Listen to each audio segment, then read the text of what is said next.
Hola,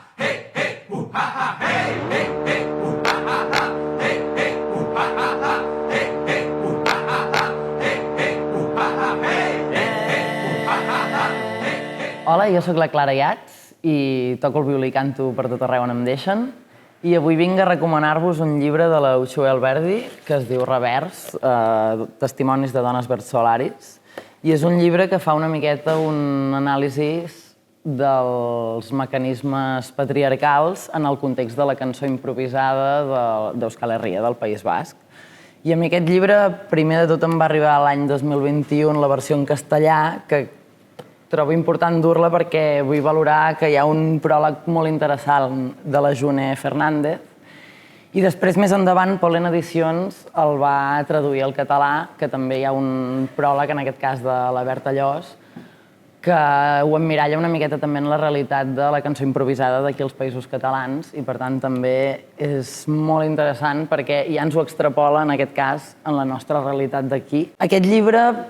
a partir de testimonis de 15 dones versolaris, el que fa una miqueta és un anàlisi de la realitat dins el context de la cançó improvisada, el que l'autora valora com a dona pública, la dona en un espai en què pren veu, doncs quins mecanismes es troba. No deixa de ser un anàlisi en què podem parlar des d'hipersexualització, paternalisme o síndrome de la impostora, milers de realitats. I, per tant, jo el recomano perquè crec que és molt fàcilment extrapolable ja no només a la cançó improvisada dels Països Catalans, sinó fins i tot portar-ho a tots els contextos, però sobretot en aquells contextos en què la dona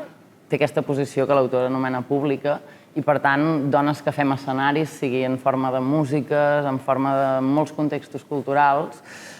és molt interessant perquè t'ajuda a entendre moltes realitats que has pogut viure o que has pogut entendre, veure, sentir,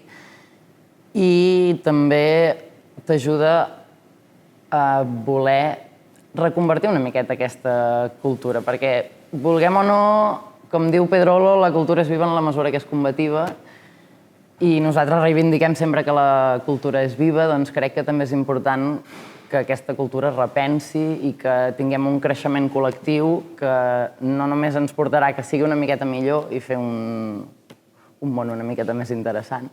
sinó també ens aporta un creixement personal molt xulo. Vaig al bosc a buscar, ves que he vist, el ves que busco al bosc, i vaig al bosc a buscar, ves que he vist, el ves que busco al bosc.